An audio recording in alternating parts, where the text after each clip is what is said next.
Olá, bom dia! Já está no ar o Bem Viver, o nosso encontro semanal que aborda temas relacionados à saúde, bem-estar e qualidade de vida. O mês de abril é dedicado à conscientização do autismo.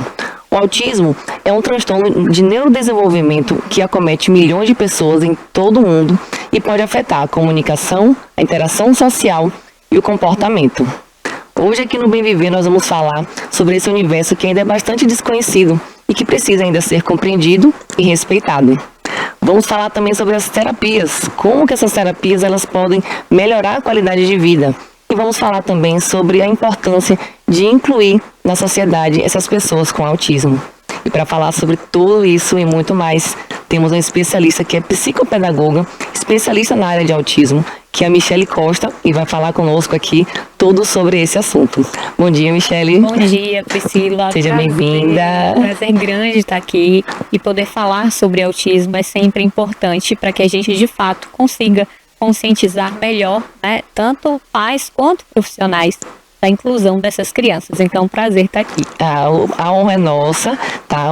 Michele, ela é uma especialista muito renomada e, assim, eu tive a honra de ter a presença dela aqui e para poder compartilhar com vocês tudo sobre o autismo, tá? Já que ela é experiente nessa área. E em abril, né, como eu falei, nós comemoramos, né, temos esses eventos, conscientizações sobre o autismo e estamos já na programação de abril. Então vamos aqui falar um pouco com a Michele. Michele, fala um pouco sobre a sua formação, sua área de atuação, para que as pessoas te conheçam um pouco mais. Okay. Eu tenho formação em psicopedagogia, mas aí eu fui buscar mais porque a gente sabe que a gente está lidando com o espectro com diversas questões no desenvolvimento. E aí eu fiz neuropsicologia e busquei hoje programas de intervenção, que são programas que a gente tem comprovação científica para intervir em questões do autismo. Então hoje eu tenho as formações que são formações internacionais, como o Denver, o Jasper e o DSDM, que são as intervenções que a gente vê melhores respostas porque buscam através dessas intervenções que a gente consiga de forma natural fazer essa criança aprender habilidades que existem déficits no seu desenvolvimento. Michele, sobre o autismo, defina de uma forma mais detalhada sobre esse transtorno. A sigla TEA, o que significa a sigla TEA, que tem a ver com o autismo? Me explica um pouco mais, por favor. TEA significa transtorno do espectro autista. E por ser um espectro, a gente tem diversas características que são acometidas no desenvolvimento dessa criança. Então essa criança vai ter prejuízos desde áreas de comunicação, comportamento e interação social. Porém, por que a gente fala de espectro? Porque nenhuma delas vai ser igual à outra. Então, o comprometimento, mesmo dentro dessas três áreas, podem vir diferentes, né? E ter um prejuízo mais significativo para umas crianças e para outras menos.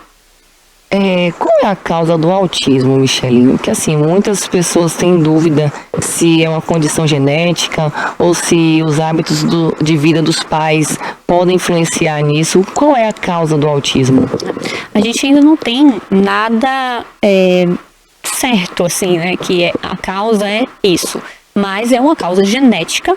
E o que se investiga hoje é que não é só um gene que está comprometido. Existem diversos genes na nossa construção que pode ter, né, um prejuízo e, de fato, gerar o autismo. Então, assim, existem fatores também ambientais que trazem esse prejuízo, né? Mas eles muitas vezes estão relacionados à gestação, a algum uso de medicação.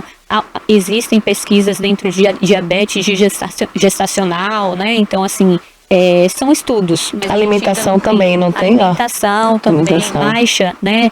Nutrição da mãe durante a gestação. No entanto, a gente só vai ter o transtorno se existir uma carga genética. Certo. Então, existe uma contribuição dos fatores ambientais, porém, existe a predisposição genética que vai... Exato, que é o que vai determinar. Se não existir predisposição genética, a gente não vai adiantar os fatores ambientais. Aí não vai ter o autismo. E por que está cada vez mais comum ouvirmos falar de pessoas com autismo? Por que o diagnóstico hoje é mais fácil de você ouvir né, que uma pessoa está diagnosticada com autismo e antigamente não? Eu vou contar aqui para você um fato que ocorreu comigo há uns dias atrás. Uma criança de 11 anos sinalizou para a família que o sobrinho dele fazia baixo contato visual, não respondia ao nome quando chamava. Então você vê, crianças estão conseguindo observar características do autismo de forma precoce. Então a gente hoje tem uma população, né, com um olhar muito maior para as características do transtorno. Isso, de fato, traz com que essas crianças venham mais cedo para a avaliação e para a intervenção. Então, eu acredito e vejo, né, os estudos mostrando que a gente tem uma maior resposta para a identificação, porque a gente está sabendo identificar de forma precoce.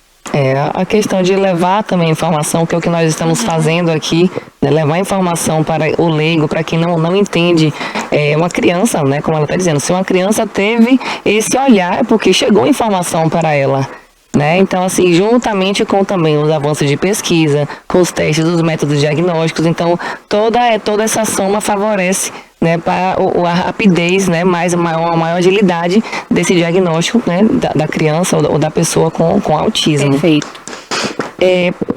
Quais são os primeiros sinais de autismo nos bebês e nas crianças? Eu costumo dizer que os sinais, muitas vezes, eles são vistos pela mãe. Então, uma dificuldade grande, às vezes, de identificar é ouvir essa mãe, porque a mãe chega, muitas vezes, falando, olha, ele não me olha na mamada, ele não brinca, quando eu brinco, ele não traz aquele sorriso social, ele fica muito preso a objetos e não a pessoas. Então, essas são características que já no início do desenvolvimento nós conseguimos pensar sobre autismo. Essa criança que não atende ao chamado, a partir dos 9 meses a criança já atende a um chamado. E essa criança não atende, né, João não está olhando, a gente já tem um sinal ali que precisa de uma investigação. Fora essas questões, a criança tem um brincar mais disfuncional, ela não está brincando como crianças da idade. Então, crianças de 2 anos, ela está encaixando blocos. E aquela criança de 2 anos que está jogando blocos, ou não está alinhando os blocos, não está brincando como é para, né, brincar, também é um outro sinal. Então, esses sinais, assim, no desenvolvimento inicial, são os marcadores de reciprocidade social, né? Essa criança, ela não consegue interagir e aprender com seus pares. Então, a partir de 9 meses, é esperado que essa criança tenha um contato visual maior, que ela atenda aos chamados. E também tem as questões de déficits, por exemplo, audição. Então, tudo isso vai ser investigado também. Se é só uma falta, uma diminuição da audição, mas tudo isso vai ser investigado para chegar, né? Não é, Michele? Não é só chegar com pontos específicos. A gente vai falando dos testes, né? De todos os métodos de diagnóstico. Então, a idade possível para poder dar um diagnóstico do autismo seria?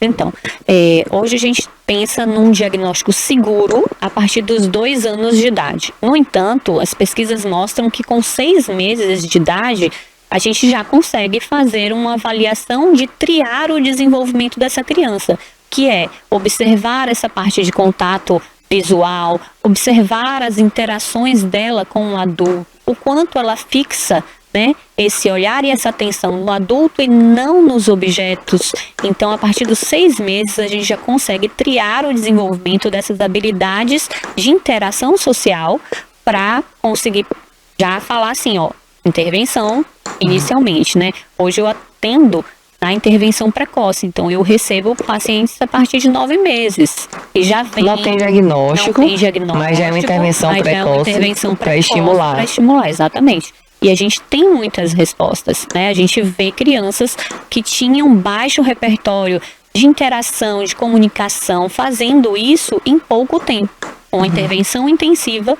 né, do dia a dia. Agora, Michele, é uma dúvida que as mães devem carregar com elas, porque elas devem ficar se perguntando se é um atraso de desenvolvimento ou se é autismo. né? Qual seria a diferença do atraso de desenvolvimento para o autismo? Para a gente pensar num diagnóstico diferencial entre autismo e atraso, a gente tem que entender que o autismo tem 3 marcadores centrais. Então, ele vai ter prejuízos de comportamento, de comunicação e de interação. Muitas vezes, a criança que tem atraso no desenvolvimento, ela tem um funcionamento muito bom na comunicação e na interação, né? Porque comunicação, ela não é fala, né? Então, a fala, a criança pode ter um atraso de desenvolvimento motor de fala. E aí a gente não está falando de autismo. Então, para ser autismo, a gente precisa pegar essas 3 áreas e marcar informações importantes, significativas, que determinem que essa criança pode vir a ter o diagnóstico. Então, o atraso, ele não compromete, muitas vezes, comportamento, comunicação e interação. São coisas mais específicas, assim, né? Demora um pouco de falar. É bem pontual, é só fala. Entendi. Exato. Mas existe uma apreensão dos pais quando o filho demora a falar. Com certeza. Né? A gente sabe que cada criança ela se desenvolve no tempo dela, né?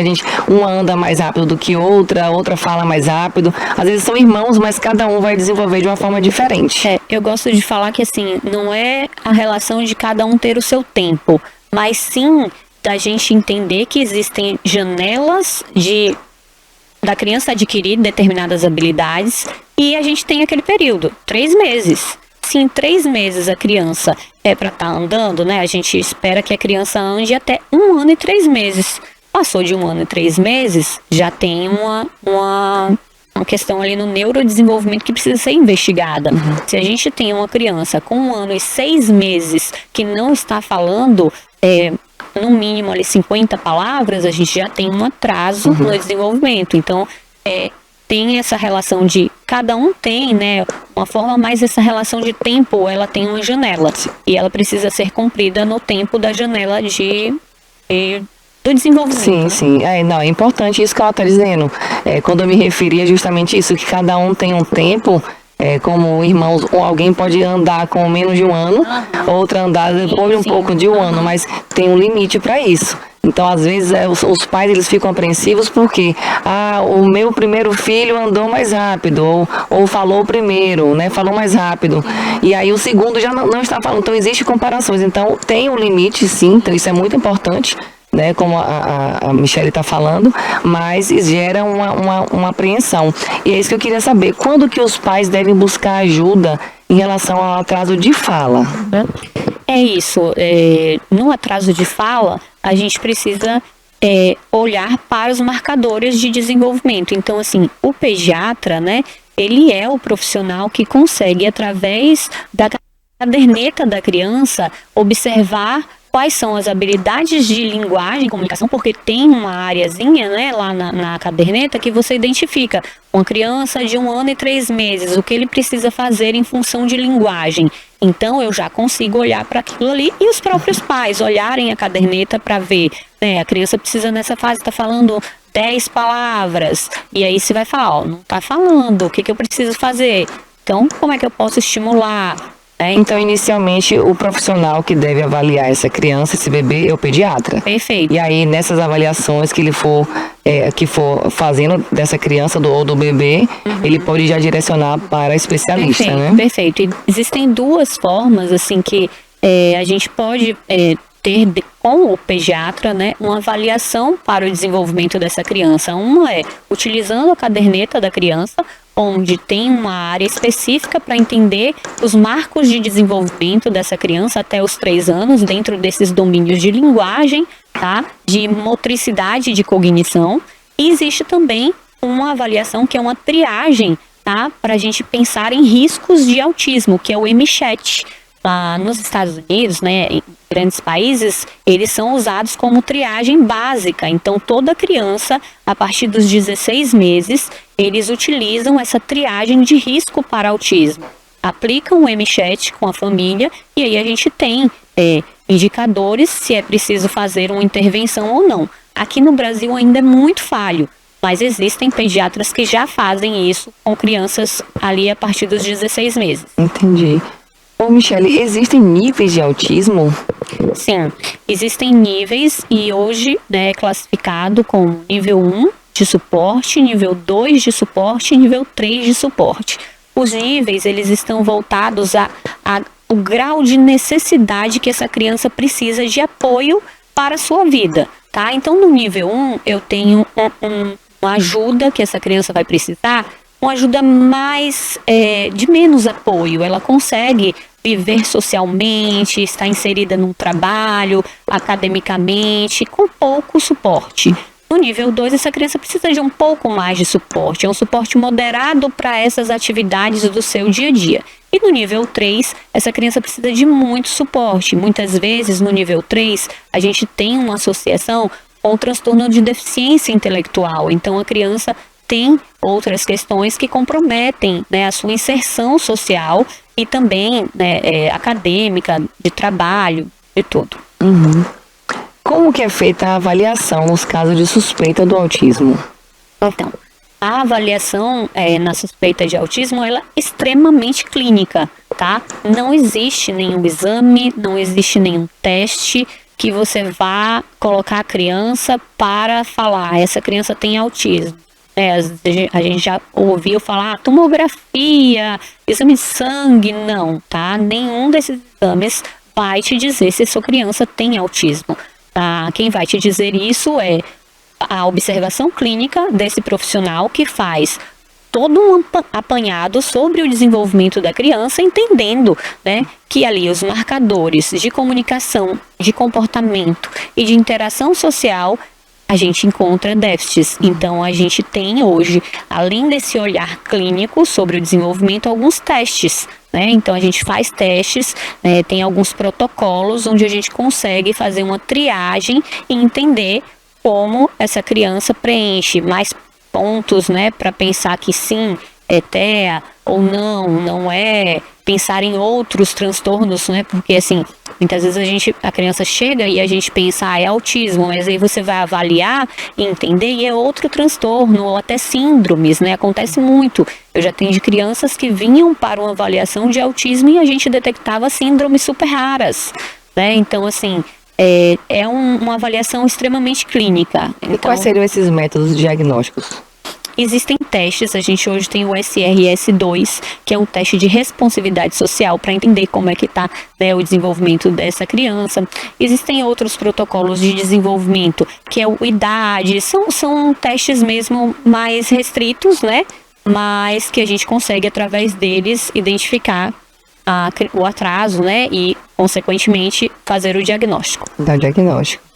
E a intervenção precoce, Michele, o que é intervenção precoce e por que ela é tão importante para as crianças com autismo? A intervenção precoce, ela é aquela janela de oportunidade que o cérebro tem de poder ganhar estímulos na melhor fase da vida. Então, se a gente for pensar numa criança muito pequenininha, que o cérebro está em formação, ela tem muito mais conexões sinápticas do que nós adultos. Então, a intervenção precoce, ela é de extrema importância por isso, porque a janela de oportunidade que a gente tem para conseguir ganhar habilidades dessa criança nessa fase é muito maior.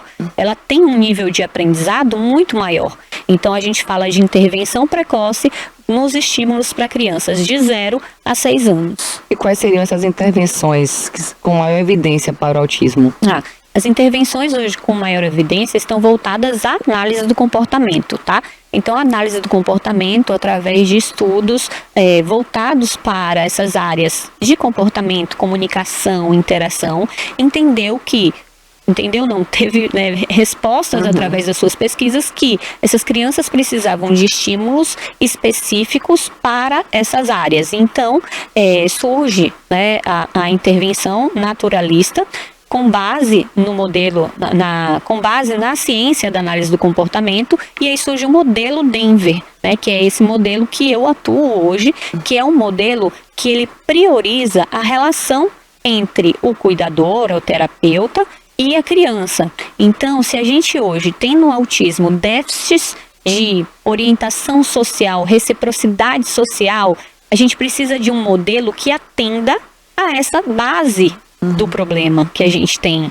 E aí os modelos naturalistas como o Jasper, o Denver, eles são modelos que preconizam isso na sua intervenção. Então eles vão olhar para a criança de forma individual, eles vão entender qual é o seu nível de desenvolvimento, quais são as suas preferências, como é que essa criança consegue brincar, como é que essa criança consegue interagir, e ela vai buscar conexão com essa criança o tempo inteiro, tentando ensinar habilidades. Então a gente parte, né, daquela ideia que o ensino ele é naturalista, ele não precisa ser através de demandas, né, que a gente tem a ideia inicial da análise do comportamento, mas que depois de um tempo foi visto essa mudança para entrar para uma estratégia mais naturalista. E aí surgem essas outras abordagens, como o Denver e o Jasper. Então são os modelos hoje com melhor evidência para crianças autistas.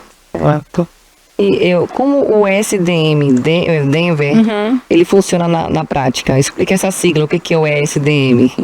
Ele quer dizer que a gente precisa se conectar com a criança para cada vez mais ganhar essas habilidades. E o que o Denver, qual é a proposta dele hoje? É que os pais estejam nas sessões. Por quê? Muitas vezes a gente faz uma intervenção de 1 hora com a criança vai para casa e mas ninguém dá continuidade. Exato. Lá, né? Então, assim, os estudos dentro do modelo Denver mostram que as crianças precisam estar em intervenção 20 horas semanais.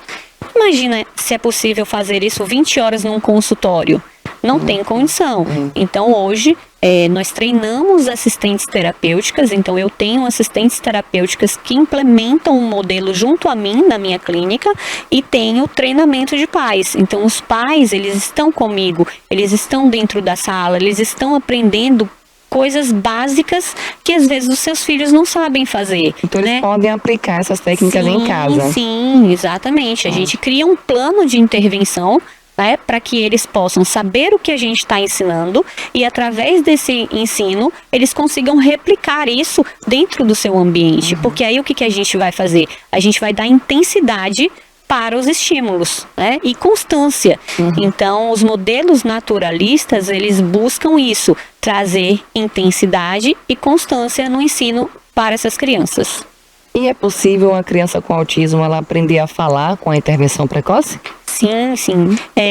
A gente hoje pensa na intervenção desses modelos como um desenvolvimento de habilidades globais da criança, tá?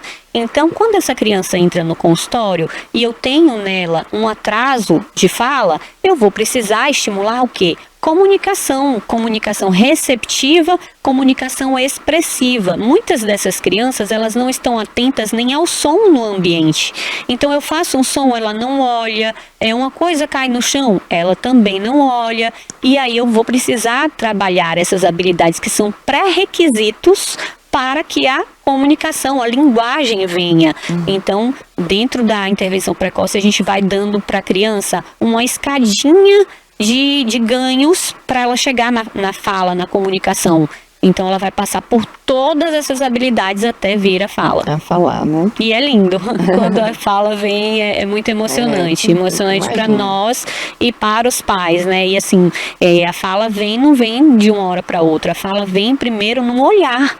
Quando a criança passa a te olhar, que era aquela criança que só olhava para o chão, olhava para o teto, mas não te olhava. Ela já se expressa com os olhos. Né? Ela se expressa com os olhos, te olhando, dizendo o que quer. Isso é comunicação. Então, isso é muito bonito. E a gente vai construindo isso através de passos bem seguros para ela. Porque não é entrar numa sala e falar, fala bola, fala casa. Não é isso. Existem todas as etapas que a gente precisa construir. E como melhorar a atenção compartilhada e a interação social desde cedo? No modelo Denver de intervenção precoce, a gente usa as rotinas sensório-sociais. Todo mundo faz um pouquinho de rotina sensório-social com o filho, que é pegar ele, jogar pro alto, fazer uma cosquinha, brincar de que vai pegar. Então, essas atividades ajudam muito na atenção compartilhada, porque a gente vai focar no outro. Então, as rotinas sensório-sociais são aquelas brincadeiras que a gente não precisa de um brinquedo, a gente não precisa de um recurso, a gente vai priorizar a nossa relação com a criança. Então, eu vou brincar de pega-pega, colocar um lençol na cabeça, tirar esse lençol da cabeça, fingir que vai pegar. Eu digo que aqueles tios, que às vezes a gente fala, sabe aquele tio chato que chega para brincar, joga pro alto? Eles são ótimos nesse processo, porque eles conseguem trazer bastante essa comunicação e interação com a criança. Interessante. Michele, como lidar com os problemas do comportamento no dia a dia dessa criança com autismo? E depois, rapidamente, também sobre na escola. Como a gente pode falar a mudança de comportamento aos problemas, na verdade, de comportamento no dia a dia e na escola? Para a gente pensar em problemas de comportamento, a gente tem que entender qual é a função do comportamento. Essa parte é uma parte mais complexa da análise do comportamento, né? Que a gente vai analisar funcionalmente por que aquela criança está tendo determinado comportamento. E eu vou dar um exemplo. A criança joga os brinquedos no chão assim que o pai chega em casa. Ele começa a jogar tudo no chão. E aí, a gente vai ter que pensar, nossa, esse é um comportamento disfuncional, não tá legal. Mas se a gente não entender por que ele está fazendo isso, a gente não consegue agir no foco desse problema. Então eu vou ter que entender, olha, ele está jogando no chão, por quê? Porque ele está querendo chamar a minha atenção. Vamos pensar sobre isso? Pode ser isso.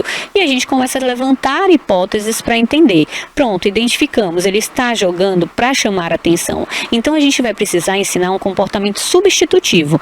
Como é que ele pode chamar a nossa atenção sem jogar os brinquedos no chão? E aí a gente vai ensinar um comportamento que seja mais adequado para que essa criança possa usar nos momentos que ele quer chamar a atenção. Né? Então, assim, identificar a função do comportamento é muito importante para saber como lidar, porque muitas vezes essas crianças não têm repertório de comunicar o que eles precisam fazer. E qual seria o papel da escola na inclusão das crianças com autismo?